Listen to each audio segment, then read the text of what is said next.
Sí, avui en dia la gent menja massa carn, bueno, com diria jo, cadàvers, però que són una mica bèstia, però és que realment, si ho penses, és així. Vull dir, és que és un animal que l'han matat, tu també ets un animal, o sigui, tu quan veus un humà mort no li dius un cadàver, doncs un animal és el mateix. Sí, això, l'alimentació podria ser molt més fàcil. No cal anar a buscar a qui pots fer mal o a qui pots utilitzar perquè sigui un producte i que serveixi a tu. Jo quan sigui gran jo seré vegetariana, però ara mateix els meus pares no em deixen perquè diuen que necessito menjar carn i les proteïnes i aquestes coses per créixer. Però jo ho tinc molt clar que quan sigui gran no menjaré res de carn.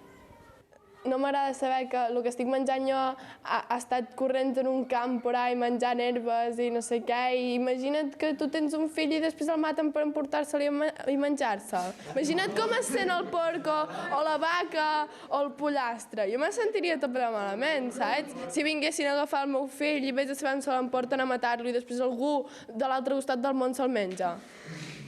No. Per alimentar aquest quilo de carn han calgut potser molts quilos de plantes i blat o cereals que tu haguessis pogut menjar menjant-ne un i prou i estaries d'una manera diferent però força igual d'alimentat. Si mengessin menys carn, després la carn s'apujaria i els animals serien més valorats perquè els animals són vida. Afavorir més el que tenim aquí, cultivar coses d'aquí, menjar el que tenim aquí. Doncs si la tenim aquí en un camp del costat, doncs la podem cultivar nosaltres, doncs fem-ho, no? I no fa falta que vingui de l'altra punta del món. Amb 1.000 productes químics i que vingui amb un transport d'avió que gasta gasolina i 1.000 coses. Els aliments que ens emportarien a casa serien molt més sants perquè ara pots anar a la fruiteria a comprar fruita o verdura i molts són amb insecticides o tenen productes perquè brillin més les pomes o encerades i que no és bo. I avui en dia costa molt trobar aliments que siguin bons per la salut de veritat. Estaba en un sitio, en un farm, en un huerto, y es que se tenía que trabajar muchísimo y me forzaban a trabajar y en ese momento estaba miserable en el infierno y no lo podía soportar. Era muchas horas trabajando y ahora que lo veo que era una experiencia genial, era de madurar y que hay mucha gente ahora que nunca han trabajado y los niños estoy hablando, que nunca han trabajado, han tenido todo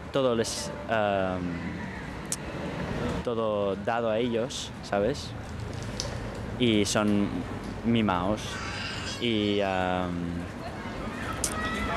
esta experiencia que yo he tenido de trabajar y hacer cosas con mi familia, y especialmente con la familia estaba, que me acercaba mucho a mi familia, cada día estaba con mi familia trabajando en el huerto y bueno, me ha formado. O sea, yo no sería la persona que soy hoy si no fuera por esa experiencia. A mi m'agradaria que una part del jovent d'avui en dia, no tots perquè cadascú ha de seguir la seva vocació en aquest món, tornessin a la terra i comprenguessin la importància de la terra i de tornar-la a conrear i tornar a sentir el respecte per la nostra mare terra. Bueno, a vegades la gent es queixa dels polítics, no? I diu, bueno, què farem amb aquests polítics?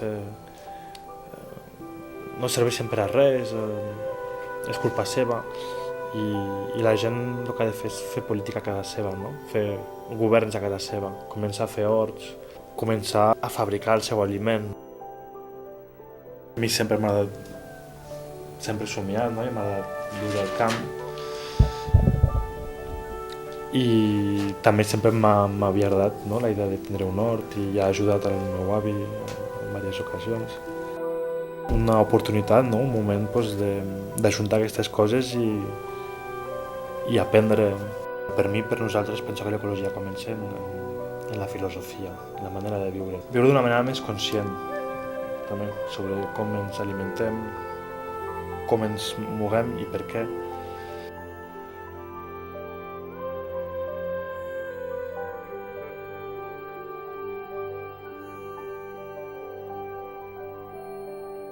Si es potenciés més el comerç de proximitat, els productes de proximitat, es reduiria molt els envasos. El que sí està clar és que s'ha de fer alguna cosa amb les bosses de plàstic i amb els embolcalls. Sobretot a nivell industrial, de menys empaquetar les coses, els productes, trobar maneres més ecològiques. Tornar a utilitzar els cistells, els cabassos, els embolcalls de paper. I bueno, segur que molta gent li agradaria aprendre a fer cistelles o a fer cabassos. Bueno, seria una manera d'ajuntar l'artesania. Tot té un ritme, tot té un procés.